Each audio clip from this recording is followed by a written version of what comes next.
আসসালামু আলাইকুম প্রিয় দর্শক, যুক্ত করছি বাংলাদেশের অন্যতম একজন নন্দিত মুখ, যিনি মুক্তিযুদ্ধের অন্যতম একজন সংগঠক, ৬৯ গণ আন্দোলনের একজন রাজপথের নেতৃত্ব, জাতীয় স্বাধীনতার মঞ্চ এর সংগ্রামী প্রধান সমন্বয়ক, একজন বিদগ্ধ রাজনীতিক, একজন দূরদর্শী রাজপথের লড়াকু নেতৃত্ব, বিদগ্ধ একজন রাজনৈতিক জনাব মোয়াজ্জেম হোসেন খান মজলিস আজকের অনুষ্ঠানের আলোচক।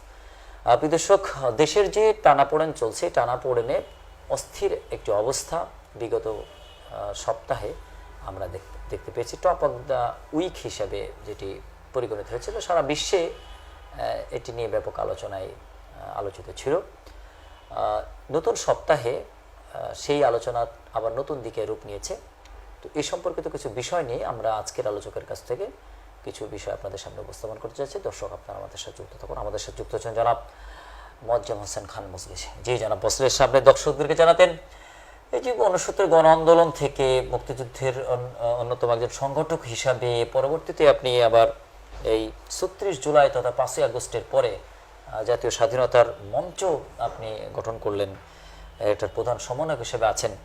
এত বছরের চোখের দেখা অনুধাবনের জায়গা থেকে, পড়াশোনার জায়গা থেকে, ভাবনার জায়গা থেকে আপনার বর্তমান উপলব্ধি আসলে কি, আপনি যদি দর্শকদেরকে জানাতেন। আমার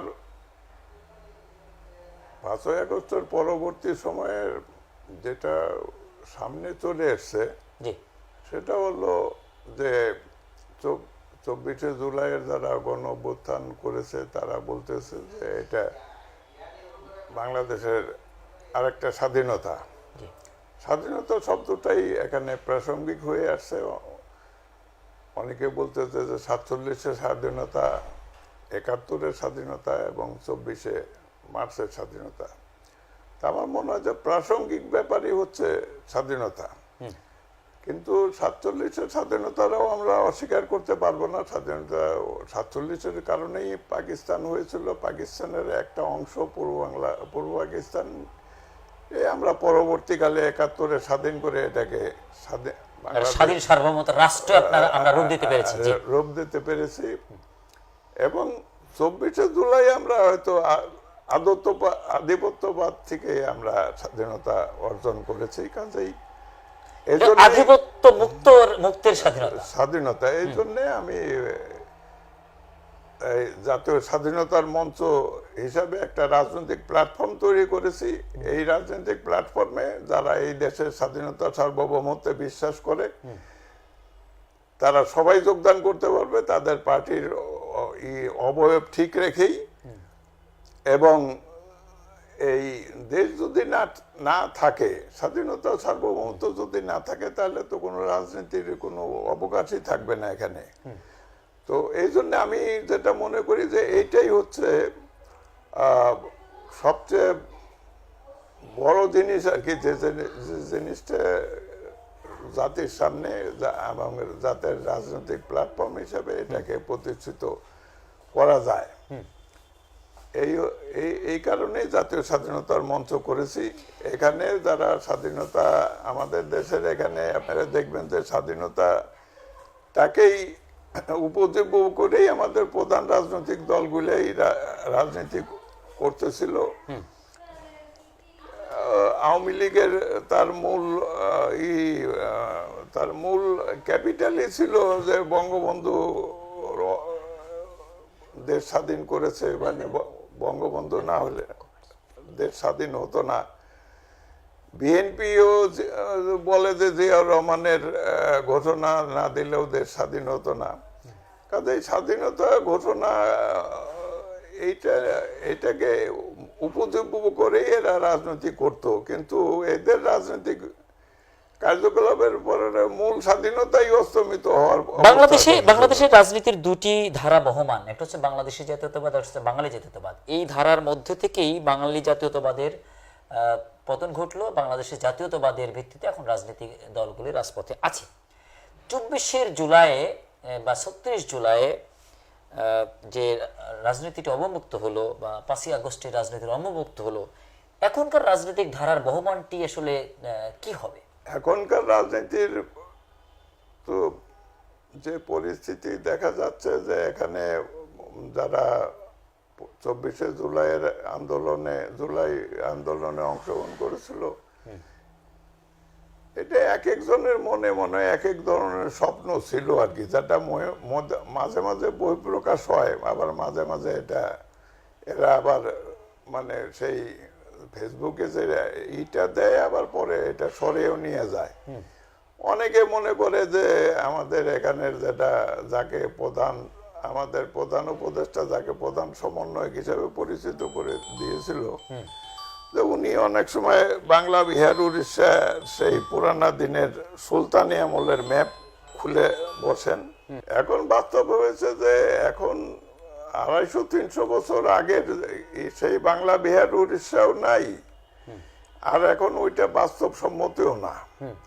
কারণ বিহারের লোকজন কি আমরা যদি দেশ তাদেরকে নেইও আর কি, জয় বাংলা করে বা বাঙালি জাতীয়তাবাদ করে ডাকলে তো তারা তো আসবে না, আসামকে ডাকলেও আসবে না, পশ্চিমবঙ্গ আসবে না। কারণ এখন হলো তো সবাই যার যার উপলব্ধি হয়েছে, ইভেন কি আসামে বাঙালি, হিন্দু, মুসলিম নির্বিশেষে অসমীয়রা বাঙালিদের পছন্দ করে না। তা কাজে এই ধরনের অলিক স্বপ্ন দেখাটা তো ঠিক না, এবং এইগুলা করতে যে দেখা গেল যে আমরাই আবার পরাধীন হয়ে গেল। তাহলে দিন শেষে আমাদের অধিকারের ক্ষেত্রে আমাদের ভূখণ্ডের জাতীয়তাবাদ, বাংলাদেশী জাতীয়তাবাদ, এটির যেটি প্রবর্তন শহীদ প্রেসিডেন্ট জিয়া রহমানের আমলে করেছিলেন যিনি, এটি অন্যতম প্রণিধানযোগ্য, মেনে নেওয়ার ব্যাপার কিনা, এটি আমাদের আসলে স্বীকৃত, প্রাপ্ত, আসলে মানে প্রাপ্তি কিনা? এইটা যেহেতু এই দেশের নাম বাংলাদেশ করেছে, এটা বঙ্গবন্ধু নিজেও এই দেশকে বাংলাদেশ বলে সম্বোধন করেছিলেন। কাজে এটাকে যেহেতু রাষ্ট্র হিসাবে এটা বাংলাদেশ, কাজে এখানে বাংলাদেশি হিসাবে আমাদের পরিচিত হওয়াটাই ঠিক আছে।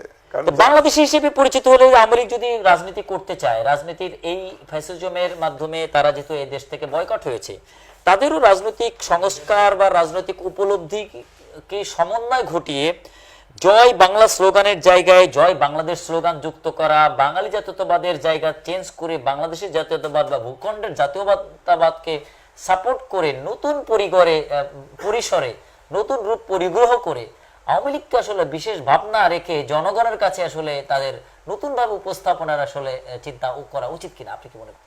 আমার মনে হয় যেহেতু আমরা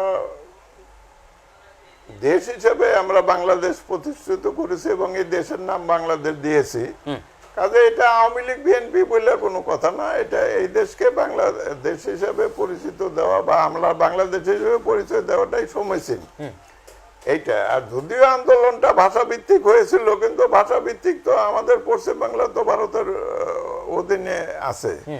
এখন আমরা ভাষা ঠেলে দিচ্ছেন, আমাদের সাথে যুক্ত হচ্ছে না, আমরাও তো তাদের থেকে কেড়ে নিচ্ছি না, ভাষাভিত্তিক তো কেড়ে নিচ্ছি না। আর সেটা হলো যে আরেকটা হলো যে তারা পশ্চিম বাংলার লোকরাকে আদৌ ভিত্তিক জাতীয়তাবাদের কথা পরিচয় দিত, তাদের তো বলা উচিত ছিল যে আমাদের half of our motherland is occupied by India এবং we must liberate it, কিন্তু সেটা তো তারা বলে না। জয় বাংলা বলে তারা যে বাঙালি জাতীয়তাবাদের কথা বলতেছে, ওইটা হলো তো তারা ভারতের সাথে সাংঘর্ষিক হবে। কাজে ওই ধরনের জিনিস তো যেহেতু মুখে তারা বাঙালি জাতীয়তাবাদ বললো, তারা আসলে বাঙালি জাতীয়তাবাদ তারা কিন্তু তাদের লাইফের পার্সোনালিটিতে, তাদের ন্যাশনালিটিতে তারা তো বাংলাদেশই লিখছে, কিন্তু বাঙালিটা কেন তারা বলছে, বাংলাদেশ কেন তারা বলতে চায় না? না, কিন্তু বাস্তববাদী তো হইতে হবে। পশ্চিম বাংলা হলো ভারতের অংশ। এখন যদি আমরা জয় বাংলা করে জয় পশ্চিম বাংলা, জয় এপার ওপার বাংলা, জয় আসাম, ত্রিপুরা, মিজোরামের বাংলা, এরকম যদি বানিয়ে ফেলতে চাওয়া হয়, এটি কি আসলে ধোপে টিকবে কিনা? এটা তো খায় না, এটা আসলে খায় না। আসলে কি না, এখন আপনার ওইগুলো অবাস্তব চিন্তা করে তো কোনো লাভ নাই। আমরা বরঞ্চ যে জায়গাটা দিয়ে আমরা স্বাধীনতা পেয়েছি, ৫৫,০০০ বর্গ কিলোমিটার যেটা আমরা পেলাম কাঁটাতারে বেড়াযুক্ত, সেটা তো অসুবিধা নাই। এখানে তো আমাদের একটা কথা অলরেডি উঠে গেছে যে পশ্চিমবঙ্গ সমান ভূমি আমরা এই বঙ্গোপসাগর থেকে পাচ্ছি। তো আমরা যদি 1,00,000 বর্গ মাইলের বাংলা ছিল 56,000, আমরা 44,000 ভারতের বাংলা বাংলা সামুদ্রিক বাংলা বা হচ্ছে পানির নিচের বাংলা আমরা তো পাচ্ছি। এখানে যেহেতু আমরা আবার নতুন ভূমি পাচ্ছি যার কোনো দাবিদার আমরাই, তো কাজেই আমাদের ওই ঝগড়াঝাটির মধ্যে যাই লাভ কি? কারণ হলো যে আমি এই বিষয়টা আসলে প্রণিধানযোগ্য হিসেবে গুরুত্ব দিবেন বলে মনে করেন ডক্টর মোহাম্মদ ইউনূস অন্তর্বর্তীকালীন সরকারের দায়িত্বশীল হিসেবে তিনি 10টি মাস পার করেছেন। এই 10 মাসে অনেকগুলি চ্যালেঞ্জ তিনি নিয়েছিলেন এবং অনেকগুলি চ্যালেঞ্জ বাস্তবায়নের তিনি মুখোমুখি অবস্থান করছেন। এর মধ্যেই গুরুগুঞ্জন ছড়িয়ে গেল যে তিনি হঠাৎ পদত্যাগ করবেন, পদত্যাগপত্র লেখা পর্যন্ত হয়ে গিয়েছিল। অবশেষে তিনি আবার পদত্যাগের সিদ্ধান্ত থেকে বিরত থেকেছেন। এমন অবস্থায় এই যে রিব্যাক, এই রেভলিউশনের রিব্যাকে ডক্টর মোহাম্মদ ইউনূসের আসলে করণীয় কি? না, এখানে দেখতে হবে যে এখানে তো ডক্টর ইউনূস তো রাজনৈতিক নেতা না এবং সে রাজনীতি তার কোনো অংশগ্রহণও নাই। ঘটনা চক্রে দেশের এই পরিস্থিতিতে তাকে ক্ষমতা গ্রহণ করতে হয়েছে এবং সে ক্ষমতা গ্রহণ করার থেকে এখানে সবাই তাকে গ্রহণ করে নিয়েছিল। কিন্তু আবার একটা অরাজক পরিস্থিতির মাধ্যমে যদি সে পদত্যাগ করে তাহলে দেশে একটা চরম অরাজকতা সৃষ্টি হবে। কারণ এই 9 মাসের মধ্যে জামাতে ইসলামের আপনার এবং বিএনপির তারা আওয়ামী লীগের অনেক জায়গা তারা দখল করেছে, আওয়ামী লীগের লোককে আক্রমণ করছে। যেদিন ডক্টর ইউনূস চলে যাবে সেদিনই তো আওয়ামী লীগরা জামাতরে অ্যাটাক করবে, বিএনপির অ্যাটাক করবে, বিএনপির আওয়ামী লীগরা অ্যাটাক করবে, মানে গৃহযুদ্ধের মতো একটা টানটান উত্তেজনাময় মানে এগুলো চতুর্মুখী যুদ্ধ হবে। এবং কি ডক্টর ওয়াকারুজ্জামান যে কথা বলতেছে উনিও কন্ট্রোল করতে পারবে না। উনি তো বুঝতেছেন না যে রাজনীতি এত সোজা না, রাজনীতি দেখতে যত সোজা রাজনীতি অত সোজা না। কারণ হলো সেও তো আপনার একটা বহুল আলোচিত একটি কথা আছে, political is the collective game. এই কালেকটিভ গেমের ক্ষেত্রে এই মুহূর্তের আসলে করণীয় কি? আপনি যেহেতু এই 24 জুলাইয়ের একজন মঞ্চের অন্যতম প্রধান সমন্বয়ক, তো এই সমন্বয়ক হিসাবে আপনি আপনার জায়গা থেকে এই রাজনৈতিক বিদগ্ধতার জায়গা থেকে আপনার পক্ষ থেকে আসলে কি নির্দেশনা? আমার নির্দেশনা হলো যে এখানে ডক্টর ইউনূস যেহেতু দায়িত্ব গ্রহণ করেছেন এবং আরেকটা নির্বাচন ছাড়া তো একটা বিকল্প নেতৃত্ব সৃষ্টি হবে না, কাজেই সে যদি একটু যে কদিন সময় সে চাক আর কি, সেখানে তার উপদেষ্টা মণ্ডলীর পারফরমেন্সের ভিত্তিতে উপদেষ্টা মণ্ডলীর পরিবর্তনও করা দরকার বা পরিবর্ধনও করা দরকার। এখানে যেখানে একটা মন্ত্রণালয় চালাইতেই একজনের মানে হয়ে যায়, সেখানে একজনের 2-3টা মিনিস্ট্রি দিয়েছে। এটা কি এত সোজা নাকি? এটা তো এনজিও না যে এনে ব্যক্তি একটা প্রতিষ্ঠান, এটা পুরা রাষ্ট্র, যেখানে স্বরাষ্ট্রমন্ত্রী। তাহলে আমাদের 7টি মন্ত্রণালয়ের অন্যতম হিসাবে মোটামুটি 60 জন যদি উপদেষ্টা থাকতো তাহলে আরো বেশি আসলে রান করতো কিনা, উন্নয়ন বেশি ত্বরান্বিত হতো কিনা, সেবা আরো বেশি জনগণের কাছে পৌঁছানোটা অতি দ্রুতকরণ হতো কিনা, অনেক বেশি এক্সপান্ড হতো কিনা, অনেক বেশি ওয়াইড হতো কিনা। না, আসলে তো সব উপদেষ্টাদের তো সব বিষয়ে নাক গলানোর দরকার নেই। আমি যেখানে স্বরাষ্ট্রমন্ত্রী 24 ঘন্টা তার ওয়ার্ক করতে হয়, রাত 3টার সময় খবর আসতে পারে যে অমুক বর্ডারে গন্ডগোল হয়েছে। হ্যাঁ, যেখানে যে কৃষি মন্ত্রণালয়ের প্রোডাকশন না হইলে আমাদের বিদেশ থেকে জিনিস আনতে হয়, এই করতে, এটা তো গুরুত্বপূর্ণ মন্ত্রণালয়। কোন পাগলে এটা কইছে যে এই স্বরাষ্ট্র উপদেষ্টা আবার কৃষি উপদেষ্টা করবে? দুটি গুরুত্বপূর্ণ উপদেষ্টা। ওনাকে কি খেতে দেওয়া হবে না, ওনাকে কি ঘুমাতে দেওয়া হবে না? উনি কি মানুষ না? উনি কি আর্টিফিশিয়াল কোনো প্রাণী? ওনার কি রেস্টের প্রয়োজন নেই? তাহলে উনি স্বরাষ্ট্র মন্ত্রণালয়ে আছেন, এটিকেই যথেষ্ট গঠনমূলক কনসেন্ট্রেশনের মাধ্যমে আরো বেশি তিনি কাজ করতে পারতেন কিনা, এই মন্ত্রণালয় আরো বেশি আসলে ভালোভাবে রান করতো কিনা। না, আমি তো এটা উদাহরণ দিলাম আর কি। এইরকমই যে একাধিক মন্ত্রণালয় এক একজনকে দিয়ে রাখছে, এটার দরকারটা কি? দেশের লোকের অভাব পড়ছে নাকি? যে কৃষি মন্ত্রণালয় চালাবে সে পরিপূর্ণভাবে আমাদের এই ব্যাপারে জোর দিবে, যাতে আমাদের বিদেশ থেকে জুলাইকে যারা ধারণ করে, জুলাইয়ের আন্দোলনের সাথে যারা নেপথ্যের কারিগর ছিলেন, এরকম জুলাই মঞ্চ থেকে, ইনকলাব মঞ্চ থেকে বা জুলাই লালনকারী মঞ্চ থেকে বিদগ্ধ ব্যক্তি দেখে যাচাই বাছাইয়ের ভিত্তিতে যোগ্যতম ব্যক্তিদেরকে আসলে উপদেষ্টা পরিষদের কলেবর বাড়িয়ে আরো অনেককেই সেখানে সংযুক্তির ব্যাপারটি আপনি আসলে কিভাবে দেখছেন? রাজনীতি তো বা দেশ পরিচালনায় অভিজ্ঞতার কোনো বিকল্প নাই। এই ছেলেরা বা আন্দোলন করে সাকসেসফুল হয়েছে বলে এক মন্ত্রণালয় দিতে হয়ে গেলে এটা কে বলছে আপনারে? প্রত্যেক 69 আন্দোলনে, স্বাধীনতা আন্দোলনে আমরা মূল ভূমিকা পালন করছি, কই আমরা তো রাষ্ট্র ক্ষমতায় যাইনি। এখানে ওদেরই দিতে হয়ে গেলে এই কনসেপ্টটাই তো রং। এটা সেলেমি কনসেপ্ট হয়ে গেছে কিনা এটা নিয়ে তো অনেক স্ক্যান্ডাল ছড়ানো হচ্ছে। শিশু উপদেষ্টা বলা হয় বা হচ্ছে চাইল্ড উপদেষ্টা হিসেবে বলা হয়।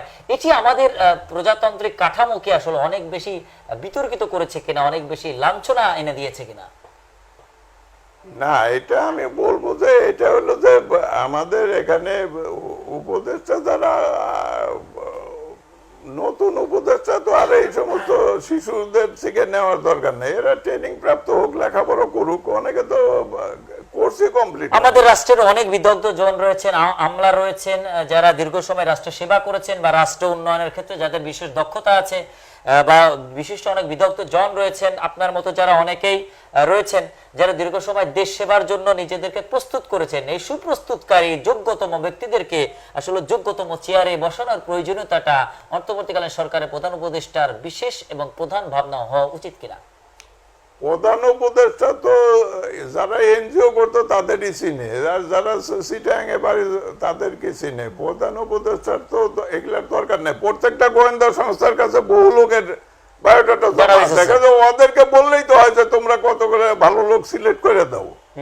যাদের যে কারণে রাখা হয়েছে, তো ওই গাদারা কিসের জন্য বসে রয়েছে? এই যে বিভিন্ন গোয়েন্দা দপ্তরে যারা বসে রয়েছে তাদের কাছে সবার ফাইল আছে, কে ভালো মন্দ সবই জানে ওরা। প্রধান উপদেষ্টা ওদেরকে বলতে পারে যে ঠিক আছে তোমরা এতগুলা জন্য ভালো ভালো লোক সিলেক্ট করে দাও, তারপরে দরকার হলে সেই মানে তাদের সাথে আলাপ করে দেখুক যে তারা ঠিক আছে কিনা। কিন্তু তার জন্য এই আমেরিকা থেকে লোক আনতে হইব, যারা আরেক দেশের নাগরিক, লন্ডন থেকে আনতে হবে, এগুলো তো দরকার নাই। কারণ ওরা তো এই দেশের নাগরিকত্ব ছেড়ে আরেক দেশের নাগরিকত্ব রয়েছে, তাদের ইন্টারেস্ট হলে এখান থেকে টাকা নিয়ে কেমনে আমেরিকা যায় আবার বিল্ডিং আরেকটা করা যায়? এগুলোর জন্য কি এদের দেওয়া হয়েছে নাকি?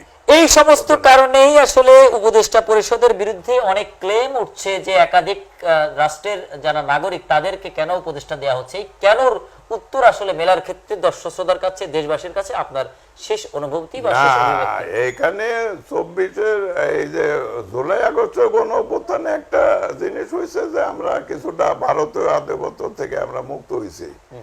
এখন তার মানে কি আবার যে আমরা মার্কিন আধিপত্যের আন্ডারে চলে যাবো কিনা? রাশিয়ান আধিপত্য না, অলরেডি এদের কর্মকাণ্ডে বোঝা গেছে যে আমরা মার্কিন বলয়ে আবার ঢুকছি। তা আমরা কি আবার সিরিয়া হবো নাকি? যে সিরিয়ার মধ্যে একটা কথা বহুল কথা পরিচালিত হচ্ছে, আমেরিকা যার বন্ধু হয় তার শত্রুর দরকার নেই। তাহলে এই বন্ধুত্বটা আসলে আমাদের চরমতম আসলে ক্ষতির দিক হচ্ছে কিনা? সেটা আমেরিকা বললে না, ভারতও যার বন্ধু তারও শত্রুর দরকার নাই আর কি। ওগুলা এটা একজন আরেকজনের বিরুদ্ধে এগুলা বলে, কিন্তু আসলে সবাই যার যার দেশের স্বার্থ দেখে। এটা ভারত কি, আমেরিকা কি, রাশিয়া কি, সবাই আমাদের আমাদের স্বার্থ আমাদের দেখতে হবে। ওগুলা বন্ধু বন্ধু বন্ধু কোনো এখানে বন্ধু বন্ধু বলে কোনো। আজ আমাদের জাতীয় কবি, যাকে আমরা বিশ্বকবি হিসেবেও মনে করতে পারতাম, জনাব কাজী নজরুল ইসলামের আজকে বিশেষ একটি দিন, তার জন্মদিন। এই দিনে দেশবাসীর কাছে জাতীয় কবির চেতনায় উজ্জীবিত করার ক্ষেত্রে রাষ্ট্র, জনগণ সবার উদ্দেশ্যে, একজন জাতীয় কবি প্রেমীদের জন্য উদ্দেশ্যে আপনার আসলে অভিব্যক্তি? অবশ্যই আমাদের দেশের তো জাতীয় কবি তো বিনা কারণে তাকে করা হয় নাই। তার যে বাণী, তার যে লেখা, সেখানে দেখেই তো বোঝা যায় যে উনি দেশের জন্যই নিবেদিত প্রাণ ছিলেন। উনি আমার কৈফিয়ত কবিতায় বলছেন যে পরোয়া করি না বাঁচিকে না বাঁচে যুগের হুজুগ কেটে গেলে তোমরাও লিখি অমর কাব্য যাহারা রয়েছে সোনার শত ছেলে, মাথার ওপর রয়েছেন রবি রয়েছে সোনার শত ছেলে। তো এখানেই তো বোঝা যায় উনি আরেক জায়গায় বলছেন, রাজমন্ত্রীর জবানবন্দিতে আছে যে দেশের জন্য যারা কান্না করে তারা হলো মহাপুরুষ, কিন্তু দেশ এই মুহূর্তে মহাপুরুষ চায় না, দেশ চায় পুরুষ যে যুদ্ধ করবে, যে ব্রিটিশদেরকে তাড়িয়ে দিবে আর কি। কাজেই নজরুলের স্পিড বাংলাদেশ টিকিয়ে রাখতে হলে নজরুলের স্পিড কি লাগবে। জি, আপনাকে আমাদের সাথে যুক্ত থাকার জন্য ধন্যবাদ জানাচ্ছি। প্রিয় দর্শক, দেশ টিকিয়ে রাখতে গেলে নজরুলের স্পিড লাগবে, মহাপুরুষ দরকার নেই, একজন যোগ্যতম পুরুষ হলেই আমাদের রাষ্ট্র আসলে স্মুথলি চলবে। ডক্টর মোহাম্মদ ইউনূস তিনি নোবেল শান্তি পুরস্কারে ভূষিত একজন ব্যক্তিত্ব, অর্থনীতির প্রফেসর, অথচ শান্তিতে তিনি নোবেল পুরস্কার পেয়েছেন।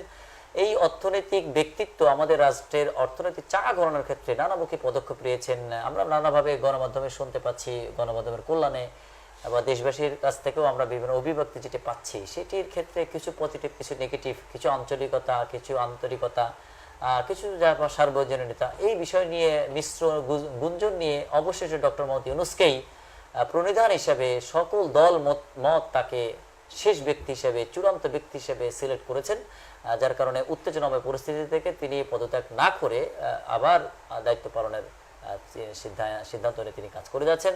তার পাশে থাকা দরকার। উপদেষ্টা পরিষদ কলেবর বৃদ্ধি করে দায়িত্বশীল মন্ত্রণালয় গড়িতে একজন উপদেষ্টাকে একটি মন্ত্রণালয়ের দায়িত্ব দিয়ে সেই মন্ত্রণালয়কে আরো গতিশীল করার ক্ষেত্রেও গুরুত্ব আরোপ করেছেন আজকের আলোচকের যে দীর্ঘ সময়ের পথ চলা, অনুষ্ঠিত গণ আন্দোলনের রাজপথের একজন লড়াই করে বাংলাদেশের পতাকার যিনি একজন ডিজাইনার এবং মুক্তিযুদ্ধের অন্যতম সংগঠক হিসাবে যিনি মুক্তিযুদ্ধের সময় নেতৃত্ব দিয়েছেন, সেই ব্যক্তিত্ব, দীর্ঘ সময়ের বিদগ্ধ একজন আলোচক, একজন রাজনীতিক হিসেবে যার নামটি সুবিদিত, তিনি যে কথাটি বলেছেন গোয়েন্দা বিভাগের কাছে তার ব্যাপারে দলিল দস্তাবেজ রয়েছে।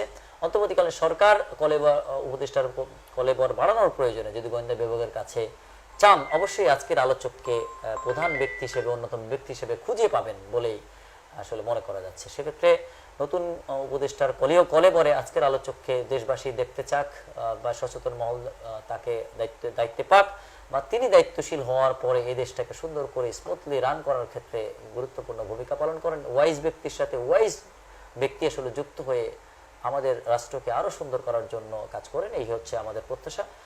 দর্শক, পরবর্তী নতুন আলোচকে বা আজকের আলোচকে পুরো নতুন কোনো বিষয় নিয়ে আপনাদের থেকে বিদায় নিচ্ছি। আপনি 30 সেকেন্ড দর্শকদের কাছ থেকে বিদায় গ্রহণ করুন।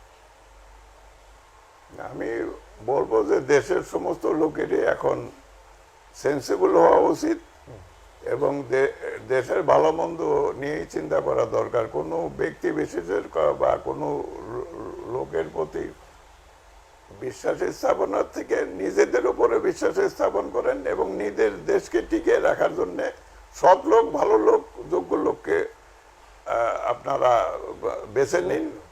এটাই আমার আবেদন জনগণের প্রতি।